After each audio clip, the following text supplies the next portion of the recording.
Assalamualaikum. Today we are going to study practicals of biochemistry. Practical number 1 से 7 आज हम study करेंगे. Practical number 1 से 7 में जो टेस्ट होते हैं वो स्टडी करेंगे और उनकी ऑब्जर्वेशन और इन्फेरेंस के उसमें क्या क्या सैंपल में प्रेजेंट है ये स्टडी करेंगे. टेस्ट की कैसे परफॉर्म करना है ये हम बाद में स्टडी करेंगे. अभी हम ऑब्जर्वेशन और इन्फेरेंस देखेंगे. सबसे पहला टेस्ट आता है हमारे पास मॉलिश टेस्ट. अगर हमने सैंपल को आइडेंटिफाई करना है तो सबसे पहले हम टेस्ट परफॉर्म करेंगे, that is Molisch test. Examiner आपको एक सैंपल देगा, आपने उस पर मॉलिश टेस्ट परफॉर्म करना है. अगर वो आपको रेडिश ब्राउन पर्पल या रेडिश वायलेट रिंग दे दे at the junction of two layers, reddish brown purple या फिर रेडिश वायलेट रिंग अगर आपको मिल जाए उस सैंपल में तो सैंपल में कार्बोहाइड्रेट प्रेजेंट है. और अगर ये ना मिले तो फिर आपने प्रोटीन और लिपिड्स के टेस्ट की तरफ मूव कर जाना है. अगर मॉलिश टेस्ट पॉजिटिव आ गया, ये दोनों इन दोनों में से किसी एक कलर का रिंग फॉर्म हो गया तो कार्बोहाइड्रेट प्रेजेंट है. अब आपने आइडेंटिफाई करना है कि कार्बोहाइड्रेट कौन से प्रेजेंट है, पॉलीसेकेराइड, ओलिगोसेकेराइड और disaccharide. Next you have to perform iodine test. Iodine test perform करेंगे. If blue colour ring is formed, अगर ब्लू कलर ऑफ रिंग जो है बन जाएगी ब्लू कलर की तो स्टार्च प्रेजेंट है सैंपल में. ठीक है, starch is present in the sample. और अगर ब्राउन कलर आयोडीन टेस्ट में अगर ब्राउन कलर परसिस्ट रहता है, कोई और कलर नहीं बनता तो फिर पॉलीसेकेराइड्स आर एब्सेंट. तो फिर आप उसका फर्दर टेस्ट करेंगे to identify whether it is oligosaccharide और मोनोसेकेराइड. फिर हम परफॉर्म करेंगे बेनेडिक्ट टेस्ट. बेनेडिक्ट टेस्ट में no characteristic colour is form. अगर कोई कैरेक्टरिस्टिक कलर नहीं फॉर्म होता और blue colour of Benedict reagent जो है वो परसिस्ट रहता है तो सुक्रोज प्रेजेंट है in the sample. Non reducing sugar sucrose present होगी सैंपल में, मे बी प्रेजेंट.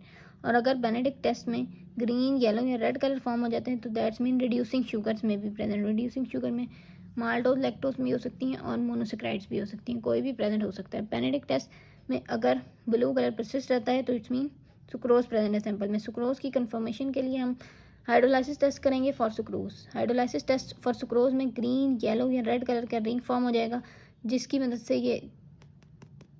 वजह से ये कंफर्म हो जाएगा कि reducing sugar, non reducing sugar sucrose present है सैंपल में. फिर हम करेंगे बारफोर्ड टेस्ट. अगर ये हाइड्रोलाइसिस अगर यहाँ पे बेनेडिक्ट टेस्ट में ग्रीन, येलो या रेड कलर फॉर्म हो जाता है तो रिड्यूसिंग शुगर प्रेजेंट है.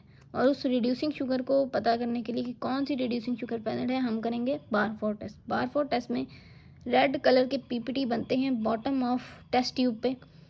वो रेड कलर के पीपीटी किस चीज़ के होते हैं, कुपरस ऑक्साइड के. बारफोर्ड टेस्ट में रेड कलर के पीपीटी बन जाएंगे ऑफ कुपरस ऑक्साइड. इसका मतलब है कि मोनोसेकेराइड या रिड्यूसिंग शुगर प्रेजेंट है इन द सैंपल. फिर हम उसका करेंगे ओजाजोन टेस्ट. ओजाजोन टेस्ट में जो है क्रिस्टल्स बनते हैं. अगर वो क्रिस्टल्स नीडल लाइक होंगे, हमने उन्हें अंडर माइक्रोस्कोप देखने हैं. अगर नीडल लाइक होंगे तो ग्लूकोज प्रेजेंट है, ग्लूकोज और फ्रक्टोज में भी प्रेजेंट. अगर सनफ्लावर शेप्ड होंगे तो उसमें हमारे पास माल्टोज प्रेजेंट है, माल्टोज में भी प्रेजेंट. और अगर कॉटन बॉल शेप्ड क्रिस्टल होंगे ओजाजोन टेस्ट के बाद तो फिर लैक्टोज में भी प्रेजेंट. ठीक, अगर नीडल शेप क्रिस्टल होंगे तो आपने फर्दर सल्विनॉफ टेस्ट करना है और टॉलरेंस टेस्ट करना है. सल्विनॉफ टेस्ट में अगर चेरी रेड कलर फॉर्म नहीं होगा तो ग्लूकोज में भी प्रेजेंट. और अगर चेरी रेड कलर फॉर्म हो गया तो फ्रक्टोज कन्फर्म हो जाएगा. सल्विनॉफ टेस्ट में चेरी रेड कलर फॉर्म हो गया तो फ्रक्टोज कन्फर्म हो जाएगा. और चेरी रेड कलर फॉर्म नहीं होगा तो आप फर्दर टॉलरेंस टेस्ट करेंगे.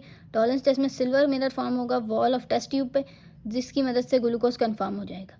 अगर पीछे ओजाजोन टेस्ट में सनफ्लावर शेप क्रिस्टल बनेंगे तो दैट मीन माल्टोज में भी प्रेजेंट इन सैंपल. माल्टोज को कंफर्म करने के लिए हम माल्टोज का कंफर्मेटरी टेस्ट करेंगे. ऑरेंज येलो कलराइजेशन हो जाएगी, maltose confirm, maltose is confirmed हो जाएगा. और अगर कॉटन बॉल शेप क्रिस्टल बनेंगे तो हम कंफर्मेटरी टेस्ट कराएंगे फॉर लैक्टोज और सैंडी वाइट पीपीटी बन जाएंगे कंफर्मेटरी टेस्ट के बाद और लैक्टोज इज कंफर्म्ड. ठीक, ये टोटल टेस्ट थे. एक्सपेरिमेंट नंबर 1 है आपका प्रैक्टिकल नंबर 1 जिसमें है आइडेंटिफिकेशन ऑफ कार्बोहाइड्रेट. कार्बोहाइड्रेट की आइडेंटिफिकेशन में आपने सिर्फ ये पहला टेस्ट करना है कि पता करना है कि कार्ब्स प्रेजेंट हैं सैंपल में या नहीं. फिर दूसरा प्रैक्टिकल है आइडेंटिफिकेशन ऑफ स्टार्च जिसमें आपने पहला टेस्ट और दूसरा टेस्ट करना है. ब्लू कलर रिंग फॉर्म हो गया तो स्टार्च इज प्रेजेंट. तीसरा टेस्ट है आइडेंटिफिकेशन ऑफ सुक्रोज. सुक्रोज की आइडेंटिफिकेशन के लिए पहले आप कार्ब्स की प्रेजेंस चेक करेंगे. फिर उसके बाद आयोडीन टेस्ट करेंगे जिसमें पता चलेगा कि पॉलीसेकेराइड प्रेजेंट नहीं है सैंपल में, ब्लू कलर परसिस्ट रहेगा. फिर बेनेडिक्ट टेस्ट कराएंगे जिससे पता चलेगा कि नॉन रिड्यूसिंग जिससे पता चलेगा कि सुक्रोज प्रेजेंट है सैंपल में, non reducing sugar sucrose present है. अगर ब्लू कलर बेनेडिक्ट का परसिस्ट रहेगा तो सुक्रोज प्रेजेंट है सैंपल में। फिर हाइड्रोलाइसिस टेस्ट कराएंगे फॉर सुक्रोज और सुक्रोज जो है वो कंफर्म हो जाएगा। थर्ड प्रैक्टिकल में आइडेंटिफिकेशन ऑफ सुक्रोज में आप ये 4 टेस्ट लिखेंगे 1 2 3 4। फिर फोर्थ प्रैक्टिकल है आइडेंटिफिकेशन ऑफ ग्लूकोज, उसमें आप टॉलरेंस तक सारे लिखेंगे 1 2 3 4 5 टॉलरेंस तक लिखेंगे आप आइडेंटिफिकेशन ऑफ ग्लूकोज में। आइडेंटिफिकेशन ऑफ फ्रुक्टोज यहाँ पर कंफर्म हो जाता है, जब चेरी रेड कलर फॉर्म हो जाता है तो fructose is confirm. Identification of maltose, अगर ओज़ोन टेस्ट में सनफ्लावर शेप क्रिस्टल आपको मिल रहे हैं under microscope, then you have to move towards the confirmatory test for maltose. Confirmation हो जाएगी, ऑरेंज येलो कलराइजेशन हो जाएगी, maltose confirm. If cotton ball crystal are observed in ozone test में अगर कॉटन बॉल क्रिस्टल फॉर्म होंगे तो lactose में भी प्रेजेंट, तो फिर आप लैक्टोज के कंफर्मेटरी टेस्ट पे आ जाएंगे और सैंडी वाइट पीपीटी मिलेंगे, लैक्टोज कंफर्म हो जाएगा। ये टेस्ट परफॉर्म कैसे होने ये मैं आपको नेक्स्ट वीडियो में